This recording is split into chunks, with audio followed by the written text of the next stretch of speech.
berkat-Mu menuntun langkahku. Haleluya, ku bersuka cita. Haleluya, haleluya, ku bersuka di dalam-Mu.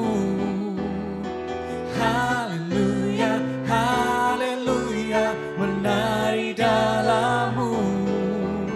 Sebab kadang-Mu dan tongkat-Mu menuntun langkahku. Haleluya, ku bersuka cita. Shalom para penyembah Tuhan, senang sekali bisa berjumpa dengan Anda sekali lagi di acara Hati Penyembah. Dan bersama dengan saya ada sepasang suami istri yang saya kenal cukup luar biasa. Ya, mereka adalah dua orang pelayan Tuhan yang diurapi oleh Tuhan. Ya, mereka adalah Pastor Victor Gunawan dan Ibu Evelyn. Ya, hai, gimana kabarnya? Luar biasa. Luar biasa ya, baik-baik ya. Oke, lagi sibuk apa ini hari-hari ini? Kalau saya sibuk anak-anak sekolah online, Oke, juga ya, sibuk ya. dalam pekerjaan. Oh ya. Oke. Kalau Pastor Victor? Saya belakangan karena saya ada di Departemen FLC, jadi apa yang saya lakukan melayani pernikahan, kemudian penyerahan anak juga, Ya. lalu kunjungan, baptisan, bahkan sampai ke kedukaan. Oke. Oke, Jadi ya. Pastor Victor ini ada dalam pelayanan FLC, Family Life and Counseling, Betul. ya di Gereja Mawar Sharon, Surabaya Barat. Jadi saudara-saudara yang ingin membutuhkan pelayanan langsung, baik itu baptisan air, penyerahan anak, konseling, lalu apalagi pernikahan juga, ya penghiburan kalau lagi betul. berduka, Anda bisa langsung menghubungi Pastor Ya. Victor Gunawan Kami siap untuk melayani Anda. ya untuk segera dilayani ya. Oke, kali ini kita akan banyak bicara soal keluarga. Kita akan bicara bagaimana peranan penyembahan di dalam keluarga. Nah, untuk itu mari kita akan buka Alkitab kita dulu di Pengkhotbah pasal yang keempat ayat yang ke-12 ya. Nanti Pastor Victor yang baca. Oke. Pengkhotbah pasal 4 ayat yang ke-12. Dan bila mana seorang dapat dikalahkan, dua orang akan dapat bertahan. Tali 3 lembar tak mudah diputuskan. Kita membahas tentang kehadiran pribadi Tuhan di dalam kehidupan suami istri. Tentunya kehidupan suami istri ini cukup banyak hal yang terjadi. Ya, sudah berapa tahun menikah? Masih ingat gak kira-kira? 2006. 2006, Berarti saya suruh ngitung sendiri nih berarti. 15 tahun. Ya. 15 tahun. Ya. 15 tahun. 15 Wow. tahun. Nah, kalau boleh tahu 15 tahun berapa kali konflik ya? Nih jari tangan, jari kaki, Nggak cukup jari ya. tetangga. Cukup ya. Tidak terhitung. Terlalu banyak. Nah, kira-kira waktu ngalami itu apa ya? Kira-kira apa yang menjadi solusi yang terbaik sehingga ini sebelum kita bahas soal ini ya, saya Ya. ingin tahu dulu apa yang terjadi sehingga menemukan sebuah solusi sehingga sampai 15 tahun ini bertahan. Menurut pandangan saya menurut pandangan saya kalian ini cukup romantis. Kalian cukup dekat. Kalau ada lomba-lomba pasangan romantis di Bisa Gereja juara Mawar ya? Sharon, Oh, kalian berdua bisa Thank juara. you. Setelah saya maksudnya. Setelah saya. Ya, saya dulu baru nggak kalian apa-apa ya. lah. Ngalah. Ya. Kalah sama yang lebih tua. Jadi kalian kira-kira ada apa yang terjadi yang kalian lakukan untuk mengatasi semua ini? Kira-kira apa? Evelyn bisa ngomong? Kalau ya dia dalam konflik rumah tangga tuh yang paling sering jadi masalah tuh memang kurangnya pengertian, pemahaman, Komunikasi gitu. komunikasi, nggak ngerti maksudnya gitu Hmm. kan. Nah ya di saat-saat seperti itu saya rasa itu ya kayak tali 3 lembar yang tidak mudah dikalahkan itu maksudnya kan ya ada Tuhan di dalamnya gitu ya. Betul. Dan di situ suami istri itu kan tentang hubungan. Hubungan. Kalau hubungan antara suami dan istri mungkin agak retak, komunikasinya terputus, mangkel dan sebagainya. Ya mungkin satu-satunya jalan kita ke atas ya. Ya. Ya yang menghubungkan antara kita. Justru Ya. saya mau tanya ini sama Ko Yudi nih. Ya, boleh. Kok saya malah ditanya sekarang? Iya Tidak. dong. Gak apa-apa.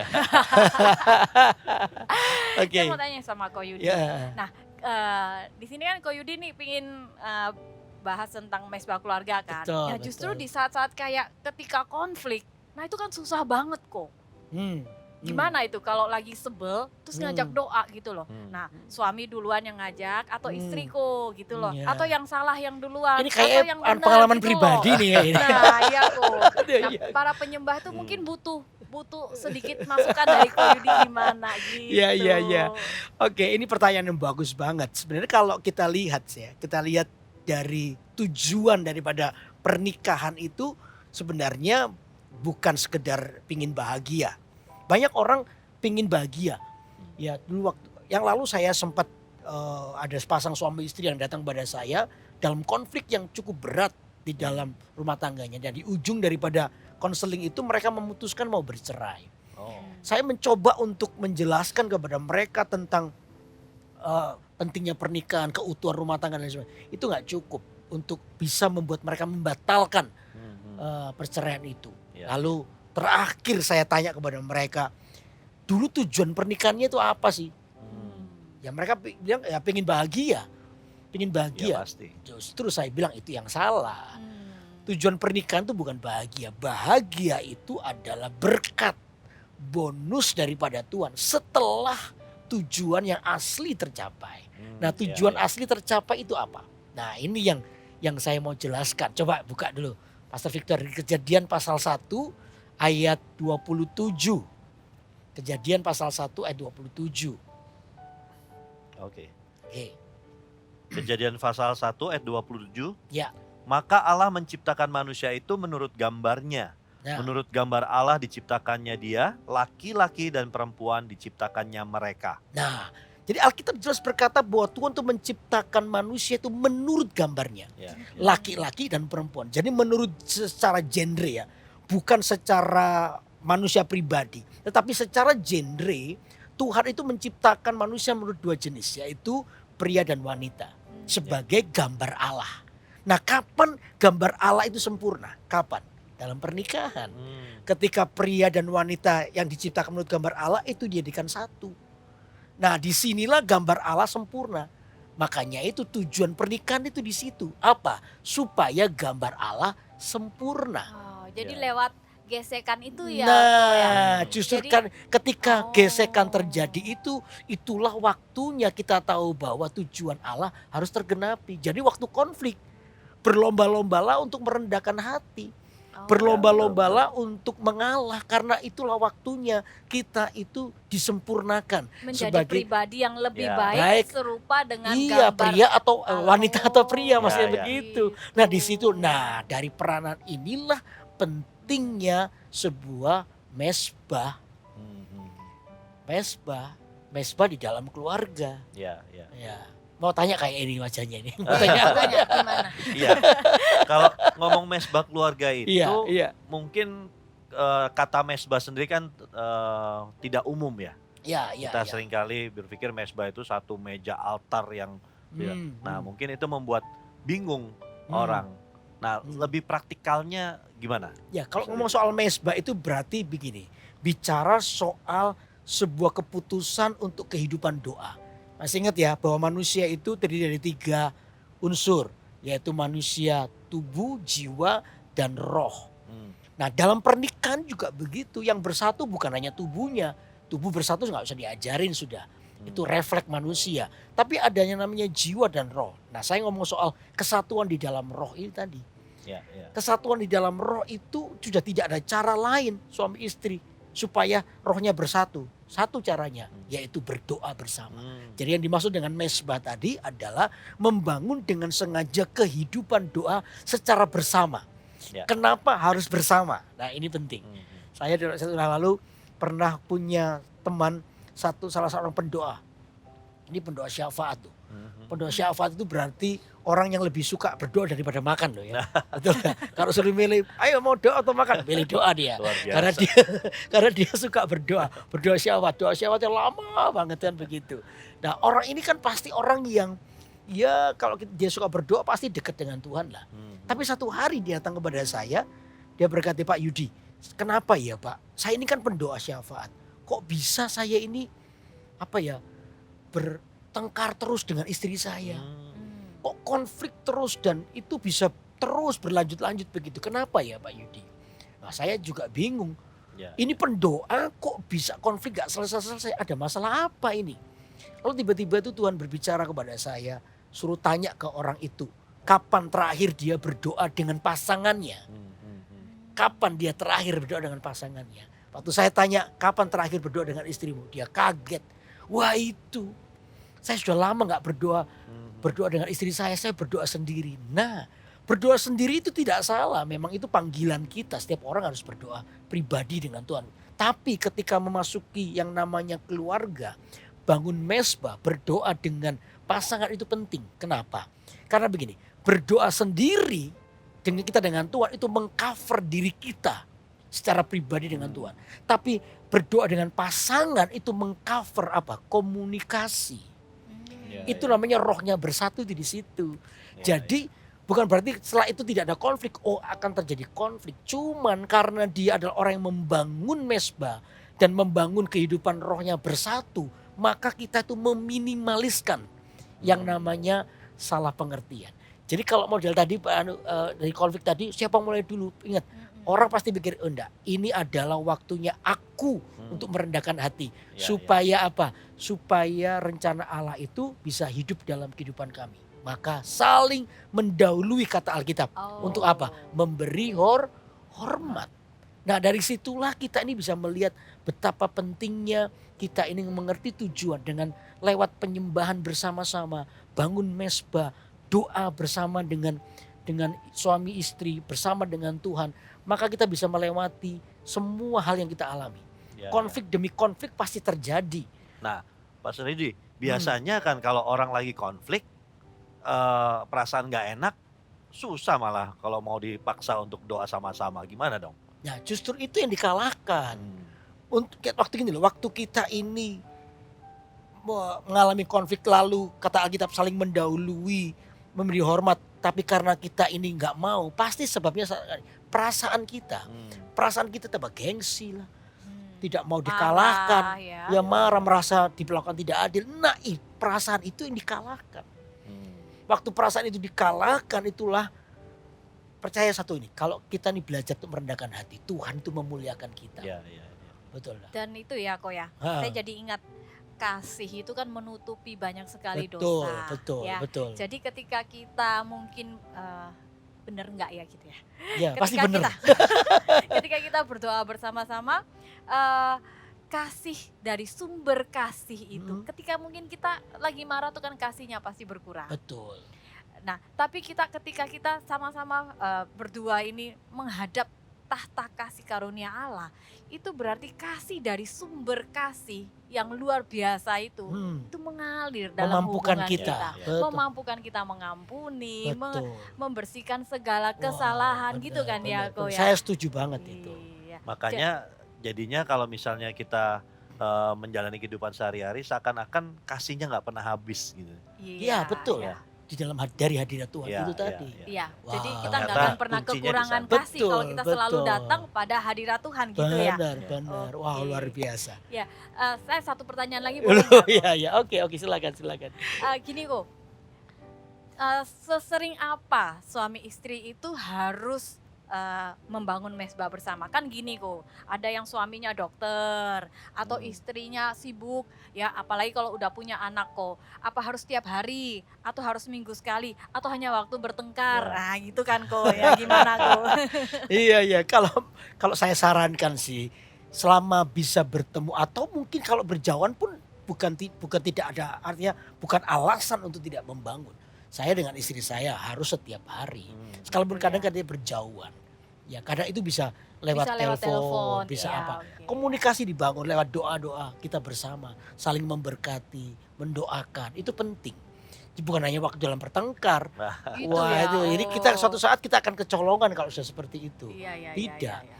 Setiap hari, makanya hubungan intim dengan Tuhan itu adalah pertama sebuah komitmen. sebuah keputusan untuk berkomitmen. Yang kedua, ingat prinsip waktu kita sekolah. Nah, Apa itu? Hubungan intim dengan Tuhan sudah tidak bisa diganti dengan dengan apapun. juga. Termasuk pelayanan, kesibukan Ya. pelayanan kita. Itu tidak bisa diganti. Karena itulah sumber kekuatan kita. Ya, Wah, luar biasa. luar Ya, biasa. wah senang sekali bisa berbicara dengan keluarga ini. Saya percaya semua Anda akan mendapatkan berkat bagaimana membangun mesbah itu penting buat hidup kita. Amin. Ketika kita membiarkan mesbah itu runtuh, maka runtuhlah keluarga kita.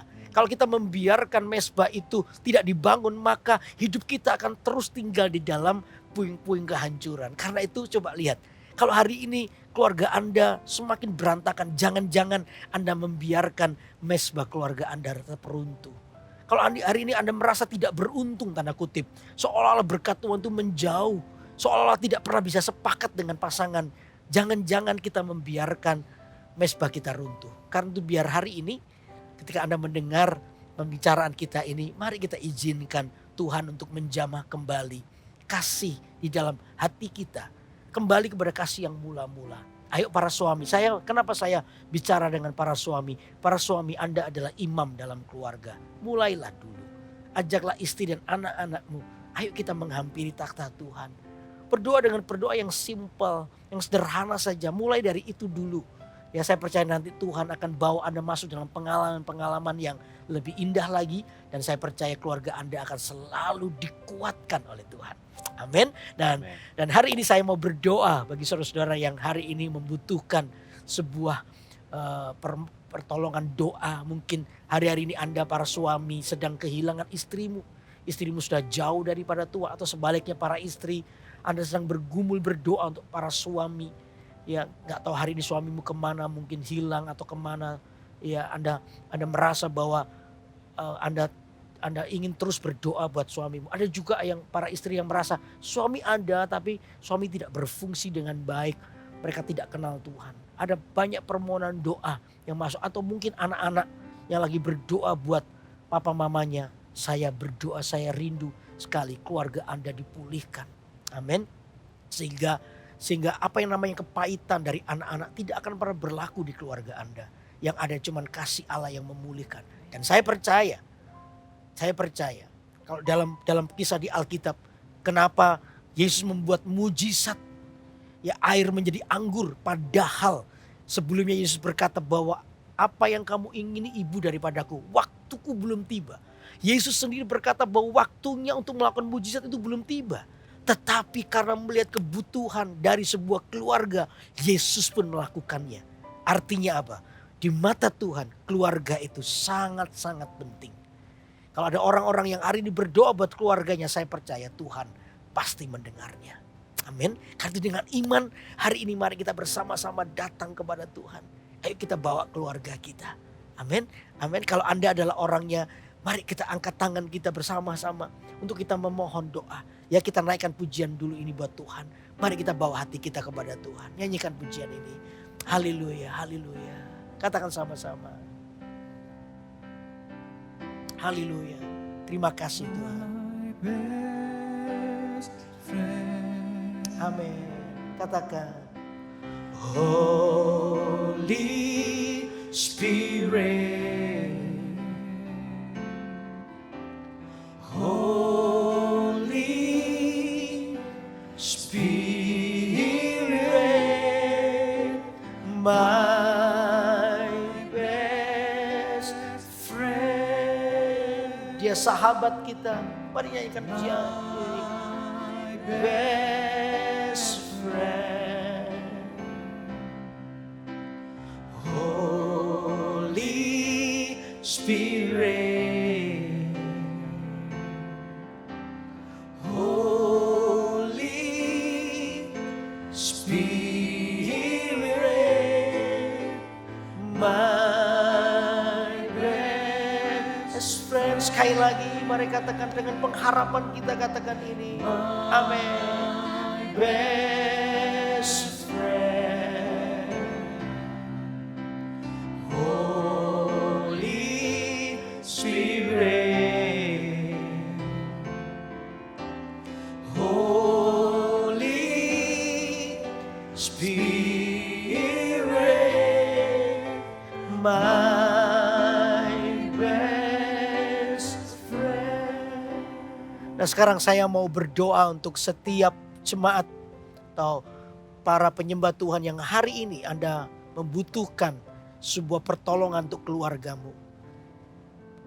Ada suami yang bergumul untuk istri dan anak-anaknya. Ada seorang istri yang berdoa buat suaminya.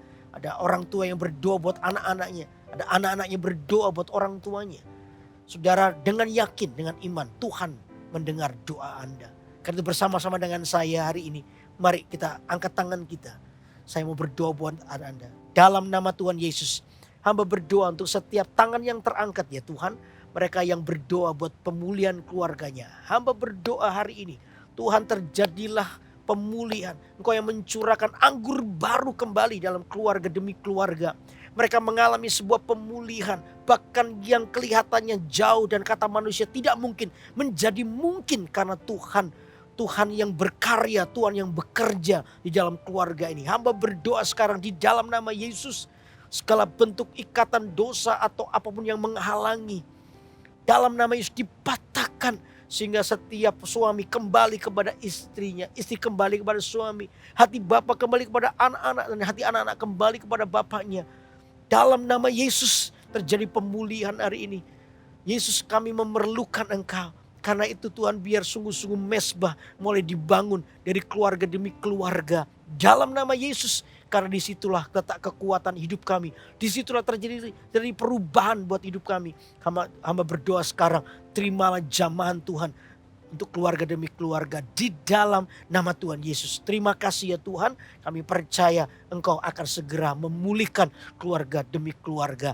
Oleh karena Tuhan yang mengikatkan dirinya pada keluarga, dan keluarga itu akan mengalami pemulihan. Di dalam nama Tuhan Yesus, hamba sudah berdoa. Haleluya.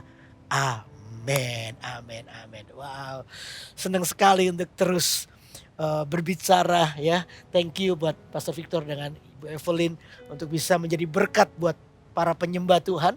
Dan saya percaya hari ini ya pembicaraan kita akan sungguh-sungguh sekali, ini simple sebentar, tapi saya percaya menjamah beberapa kebutuhan Anda. Amin. Untuk itu terus ikuti acara Hati Penyembah tiap hari Senin ya jam 6 malam di YouTube GMS Church. Dan kita akan percaya bahwa setiap episode akan memberkati kita semua. Amin. Nah saudara-saudara yang hari-hari dalam pergumulan doa, Anda bisa masukkan permohonan doa Anda di kolom komen yang ada ya. Dan tim doa akan mendoakan Anda. Dan juga saudara-saudara yang rindu untuk bisa request sebuah lagu. Yang mungkin dalam episode berikutnya ya kita akan menyanyikan request lagu Anda.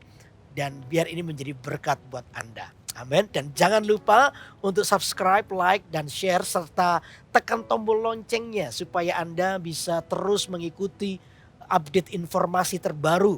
Ya, sehingga setiap kita bisa terus bersama-sama bertumbuh dalam Tuhan. Amin. Nah kali ini kita akan menyanyikan satu lagu request dari saudara Julio yang telah merequest sebuah lagu yang judulnya Nyanyian Kemenangan dari album GMS Live. Nah setelah ini, untuk itu tetap semangat untuk mengikuti acara ini Hati Penyembah, dan ini biar menjadi berkat buat Anda. Sampai ketemu Senin depan jam 6 sore di YouTube GMS Church. Tuhan memberkati, kerinduan Tuhan, panggilan kita. Bye-bye. Satu nama yang besar, hanyalah namamu Tuhan. Gunung batu kekuatan, hanyalah namamu Tuhan. Tak terbatas kuasamu Tuhan. Ajaib hebat, dahsyat perkasa. Kami bawa pujian, nyanyian kemenangan, masuki gerbangmu hati kami bersuka. Tangan kami terangkat, sorakan kemenangan, terpujilah namamu Yesus Raja. Kami bawa pujian, nyanyian kemenangan, Masuki gerbangmu hati kami bersuka. Tangan kami terangkat, sorakan kemenangan. Terpujilah namamu Yesus Raja, segala raja.